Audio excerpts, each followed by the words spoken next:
This is a production of World Video Bible School. To God be the glory. Where do we go when we die? I suppose this is a question that every man who has ever lived has thought about, because death is something that we all face. As we grow and mature, we see those around us pass on. We see our grandparents die, and maybe later we see our parents pass away as well, maybe even our siblings and friends. And the truth is clear that we too are going to die. And we wonder, what then? You know, a lot of strange ideas have been given to answer this question. Some have suggested reincarnation. That is the idea that if you've lived a good life, you come back in the form of another creature. Some have the idea of a ghost, and they have the idea that you come back as a spirit and you live in the house where you used to dwell. Some have the idea of purgatory. That is, you go to a place of punishment until you've paid your debt and then you can move on from there. And of course, many people have the idea that you just cease to exist. That is, when you breathe your last breath, that there will be no more conscious existence. But you know, as a Christian, I don't have to engage in a guessing game. I don't have to buy into superstitions or myths, because I can know the answers to the questions, not only where I came from, but also where I'm going. In this lesson, we're going to trace the journey of the human soul, and we're going to let the Bible answer for us, where do we go when we die? Now, the journey of the human soul doesn't actually begin on this earth. It begins in heaven. I want you to listen to Ecclesiastes chapter 12 and verse 7. This is a verse we oftentimes use to discuss death, but I want you to listen particularly to the end of the verse. Then shall the dust return to the earth as it was, and the spirit shall return unto God who gave it. Hebrews chapter 12 and verse 9 calls God the Father of spirits. And so the spirit originally comes from heaven. It comes from God. And so at the point of conception, when the egg meets the sperm and a human life is created, God places a soul, He places a spirit into that new body. You know, the mother and the father give that child his physical characteristics, but they don't give him his soul. God does that.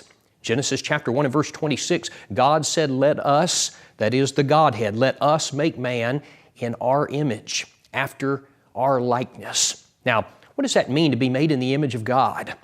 Primarily, that has reference to the soul of man. He is a being who will now live on for eternity. And so, when a human is conceived, God makes him in the image of God by placing a soul into him. Now, animals don't have that. We are far superior to the animals in that way. Now, from the time that God places a soul into the newly formed human being, it will continue to dwell in that physical body until that person dies. 2 Corinthians 5 and verse 1 says, for we know that if our earthly house, this tent, that's talking about our physical body, it is a tent, it's a temporary dwelling place for the soul. We know that if our earthly house, this tent, is destroyed, we have a building from God, a house not made with hands, eternal in the heavens. 1 Corinthians 15:54 talks about our physical body and refers to the physical body as corruptible. And so our soul, for the 70 or 80 years that we have this physical body, it dwells in this corruptible, fleshly body. Now, during that time, we worship God with our spirit. It's coming from the physical body, but it emanates ultimately from our soul, from our spirit. John 4:24 says, God is a spirit, and they that worship Him must worship Him in spirit and in truth. So we engage the physical body, but our spirit is the seat of worship. The spirit is the heart of man. We worship God with our spirit. We love God with our spirit, with our soul. Luke 10 and verse 27, you shall love the Lord your God with all of your heart, with all of your soul, with all of your strength, and with all of your mind. Now, all the while, the physical body is wearing out.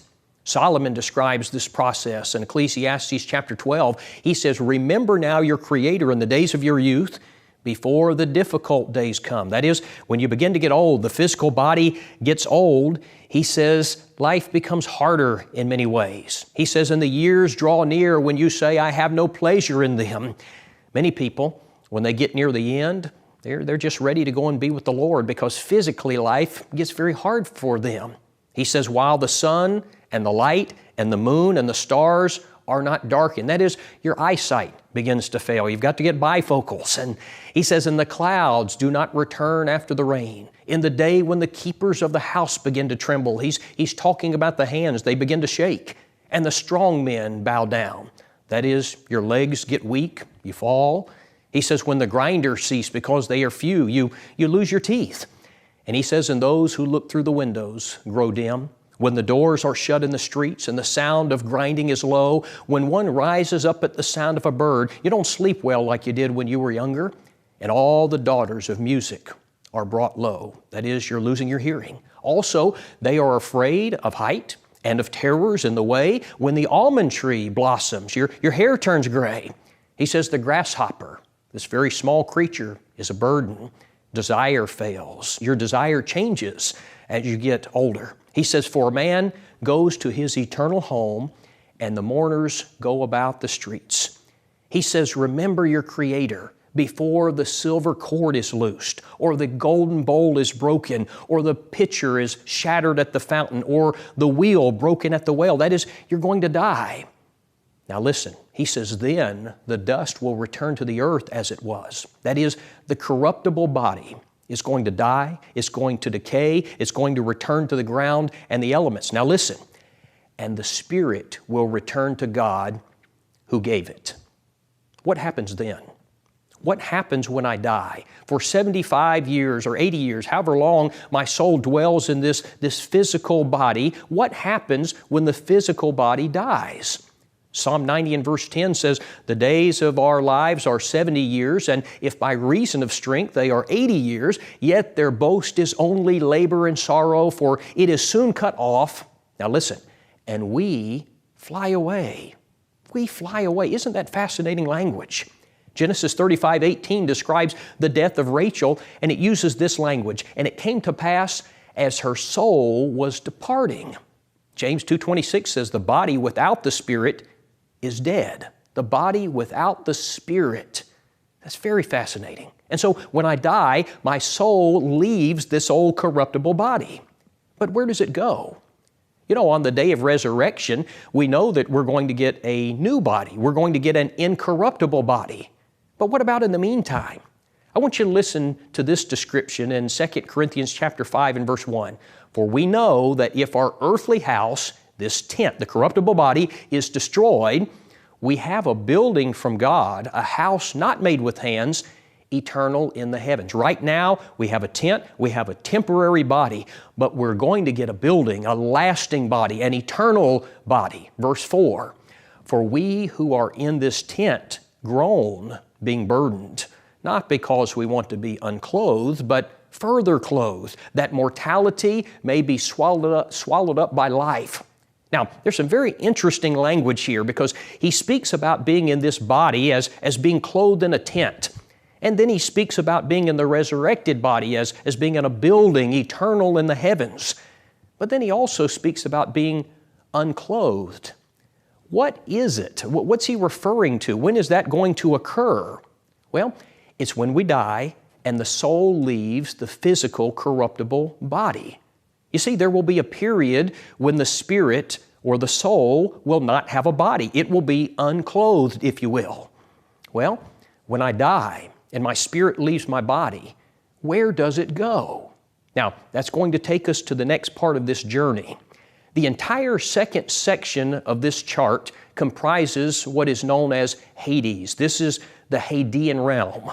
Now, many people are confused by the term Hades because they think of Hades as referring to hell. They think of it as referring to the place of punishment. And that's not right. The word Hades actually refers to the dwelling place of the dead.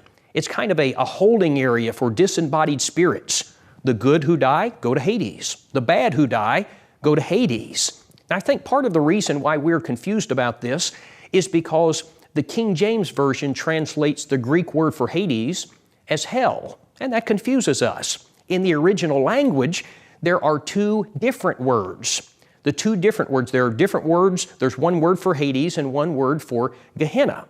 Now, Hades is the dwelling place of the dead. Gehenna is hell. But the King James translates both words as hell. In Matthew 16:18, when Jesus promised to build His church and He said the gates of hell would not prevail against it, this is not hell. This is the word for Hades. It means that death would not prevent, death would not stop His kingdom. Now, if you don't understand the distinction in these words, you're going to get very confused. Now, incidentally, just as a side note, the Old Testament word for Hades, the Hebrew word for Hades, is the word Sheol. Sheol and Hades refer to the same place. And so once you understand that all people go to Hades when they die, it's going to clear up some things for you. For example, in Acts chapter 2 and verse 31, the Bible refers to Christ after His death as being in Hades. Now the King James Version says hell, but the word there refers to Hades. Jesus did not go to hell when He died. He went to the Hadean realm, to Hades. But Luke 23:43, as Christ was about to die, He said He was going to go to paradise. Now, when you understand that paradise is in Hades, it all makes perfect sense because paradise is a compartment of Hades. In Hades, there is a place where the righteous go, and there is a place where the wicked go. They're all awaiting the day of judgment.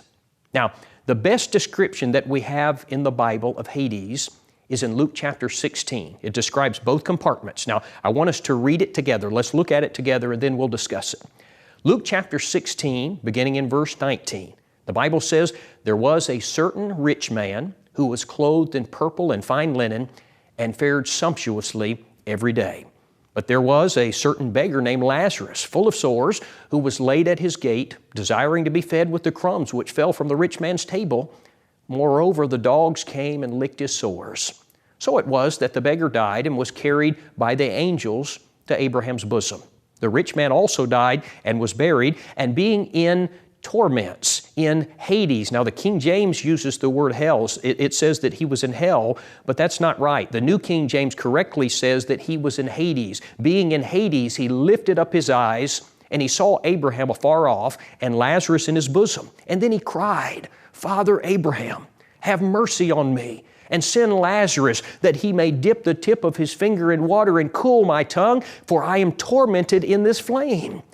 But Abraham said, "Son, remember that in your lifetime you received your good things, and likewise Lazarus evil things. But now he is comforted and you are tormented. And besides all of this, between us and you there is a great gulf fixed, so that those who want to pass from here to you cannot, nor can those from there pass to us."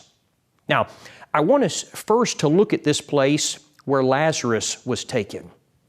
We're told that when Lazarus died, he was carried by angels to Abraham's bosom. Now, this is the compartment of Hades where the righteous go to await judgment. It's the place known as paradise. This is the same place that Christ promised the thief on the cross that he would go. Remember, he said in Luke 23:43, "Assuredly I say to you that you will be with me in paradise." In Luke 16:25, the Bible tells us that in this place, the righteous are comforted. In fact, if you study the background, the etymology of the word paradise, it carries with it the idea of a pleasure garden. Now, the opposite compartment of Hades is where the rich man went. This place is a place of torment. Now, this section of Hades is called Tartarus in the original Greek. Peter uses this word in 2 Peter 2 and verse 4 when he said, "For if God spared not the angels that sinned, but cast them down to Tartarus and delivered them into chains of darkness to be reserved unto judgment." They are waiting for the judgment day. Now, this place is described for us in Luke 16, verses 22 and 23, this way. Verse 22 says, "The rich man also died and was buried." Verse 23, listen to this, "And in hell," the King James says hell, the word is Hades, "and in Hades he lift up his eyes, being in torments." Now, normally when I teach on this subject, I would spend some time here talking about the misery and the suffering of this place. And we could spend an entire lesson just on that subject.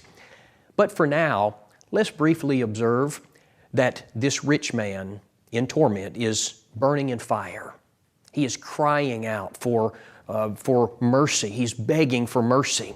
He believes that a mere drop of water would bring him at least a moment's relief.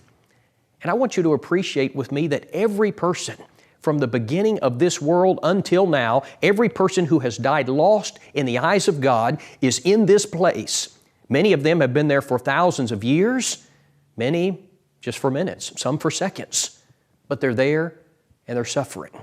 Now, another observation that I want us to notice is the fact that there is consciousness in the Hadean realm. You know, there is a doctrine taught by some in the religious world called soul sleeping. And soul sleeping suggests that when a person dies, that he goes into a state of unconsciousness and he ceases to be aware. But this passage, as well as others, teach us that after death, men are very much aware of what's going on. The rich man's crying in pain. Lazarus is comforted. You know, Psalm 116 and verse 15 says, "Precious in the sight of the Lord is the death of His saints." Friends, I don't believe that refers to them slipping into a state of unconsciousness. That doesn't make any sense to me. You know, I taught on this subject on one occasion, and a gentleman came to me afterwards and he said, "Don, that was a great lesson." He said, "But you need to read this particular passage because you're wrong about there being consciousness in the Hadean realm." And he handed me a piece of paper. Well, I unfolded it and I looked at it. It was Ecclesiastes chapter 9 and verse 5, where the Bible says, "The dead know not anything." The dead know not anything. But you know, he was misinterpreting that verse because he was pulling it out of context. In fact, if you will look at the next verse in Ecclesiastes chapter 9, verse number 6 uses that phrase again, "under the sun." Again, it's used in verse 3, it's used in verse 9, it's used in verse 13. And the context of this passage is things going on in this world, things under the sun, the things on this earth. And the point of the passage is that when you die and you go to paradise or torment, you are no longer aware of what's taking place on this earth. Now, to prove that, in 2 Chronicles chapter 34, King Josiah was told by God that God was going to bring punishment upon Jerusalem for their sins, but that he was going to die and he was not going to see it happen. Now, I want you to listen to the language in verse number 28. He said, "Surely I will gather you unto your fathers." That is, you're going to die. "You shall be gathered to your grave in peace, and your eyes shall not see all the calamity that I will bring on this place and its inhabitants." Now, what's the point? He will have died. He will have gone to the Hadean realm, so he was not going to see what was going to take place on this earth. The dead know not anything with regard to what's going on back here. Now, one final thing that I want you to notice about the Hadean realm. You notice that on the chart, that between paradise and torment, there's a green line and it has the words great gulf. That's because Luke 16:26 says that there is a divide. There is a great gulf fixed so that no one can pass from one side to the other. Once you are in paradise, you are there to stay until the day of judgment. Once you are there in torment, you are there to stay until the day of judgment. And so that means every person who has ever died unfaithful in the eyes of God is still there. Many have been there for thousands of years, some for minutes, some for seconds, but I think about them crying, "I am tormented in this flame." But it doesn't end. Now, that takes us to the next section of this chart, which is the resurrection day. The resurrection day is what we typically call the judgment day. The Bible calls this day the day of the Lord. Peter says, "But the day of the Lord will come as a thief in the night," 2 Peter 3:10. Now, what is going to happen on that day, the day of judgment, to the souls who are in Hades, who are in paradise or torment? What's going to happen to them? On that day, the Hadean realm is going to give up all of the souls that it contains, and it will cease to exist. Also on that day, the earth is going to give up the bodies.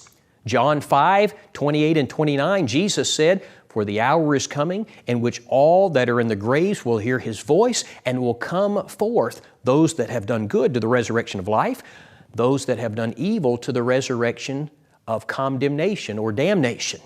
And then the souls, the spirits that have come from Hades will be reunited with the bodies that have been resurrected on the earth. But with this new union, the new body is going to be different. The resurrected body is not going to be like the physical body that we have now. The resurrected body will not be made of the same particles that were put in the grave. The resurrected body will be a different material, if you want to use that term.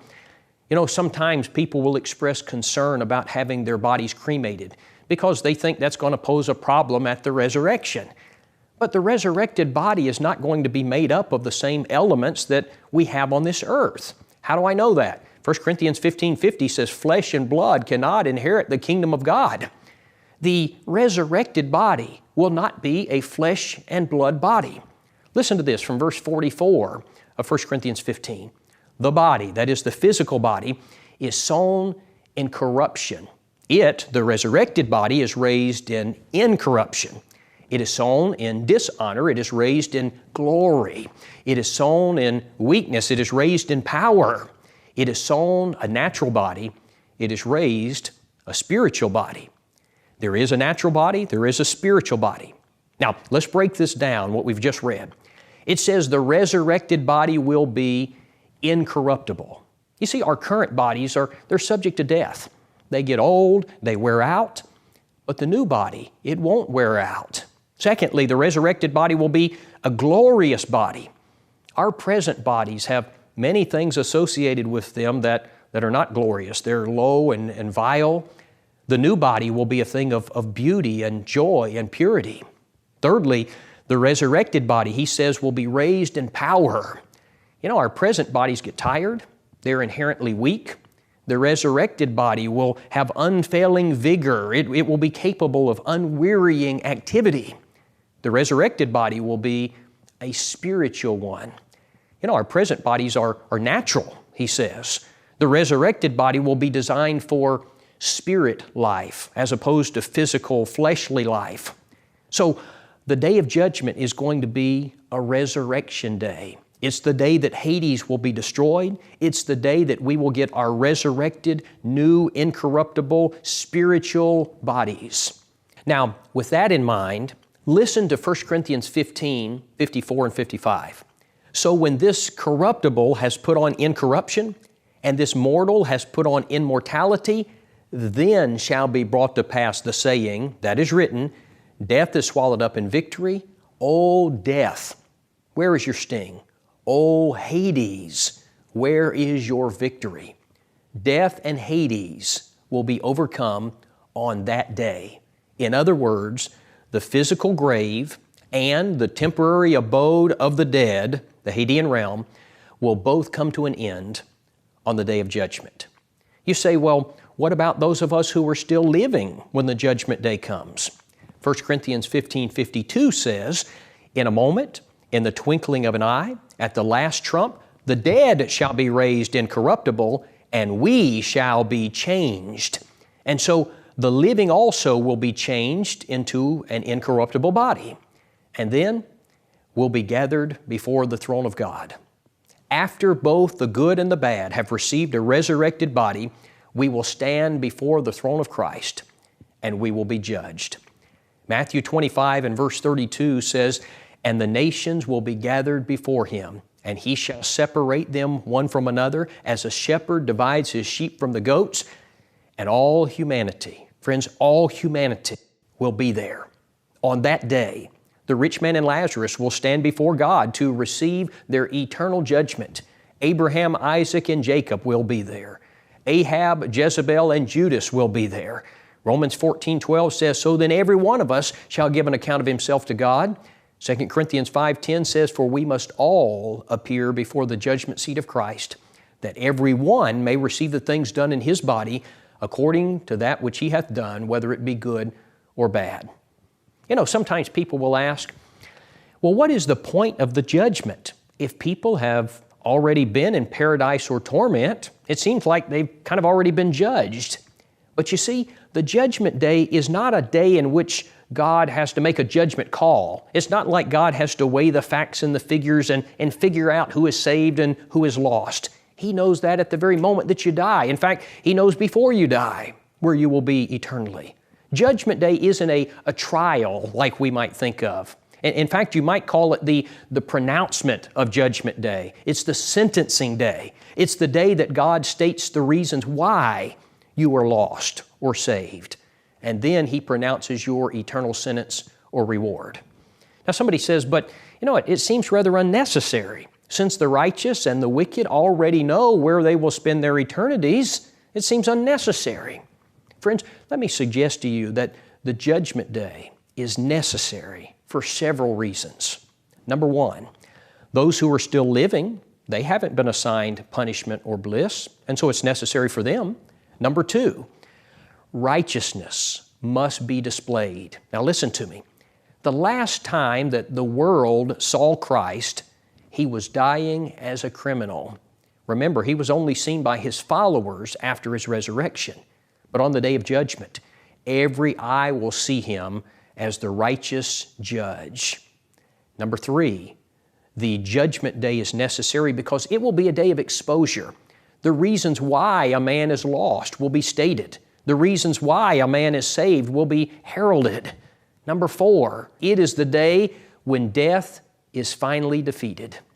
You know, for years, I wondered about the meaning of 1 Corinthians 15:26. It says, the last enemy that will be destroyed is death. And I thought to myself, you know, hasn't Christ already defeated death? Did not He do that at His resurrection? And so I was puzzled about this. But listen to the context. Verse number 24. Then comes the end when He delivers the kingdom to God the Father, when He puts an end to all rule and all authority and power, for He must reign until He has put all enemies under His feet. The last enemy that will be destroyed is death. Now friends, this is talking about the day that the tombs will be emptied and the Hadean world will come to an end. It is this day. The judgment day is oh so very necessary. Now, the next part of the chart we're going to talk about is eternity. In Matthew 25:46, the Lord said, "And these shall go away into everlasting punishment, but the righteous into life eternal." You know, man has been created in the image of God and thus has been given an eternal soul, and that soul will never cease to exist. Now, the Greek word that's translated as eternal means eternal, everlasting, without end, never to cease, indeterminate as to duration.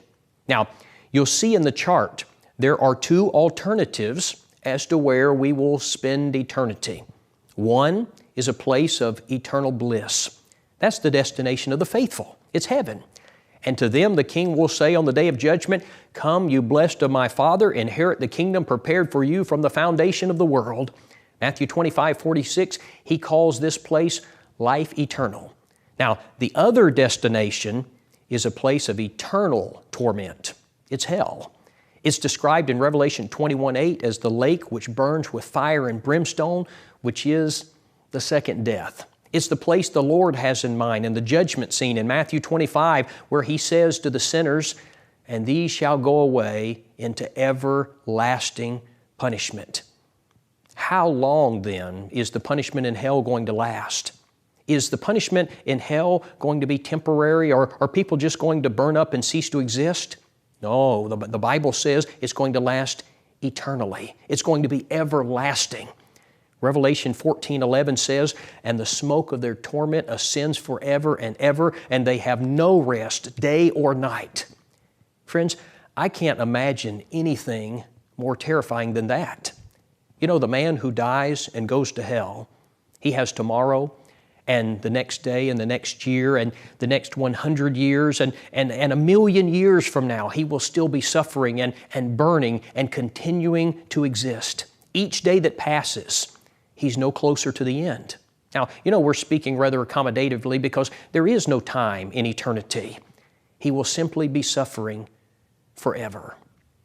The soul of man enters the physical body at the point of conception, and at death, it goes into Hades, where it remains as a spirit until the day of resurrection.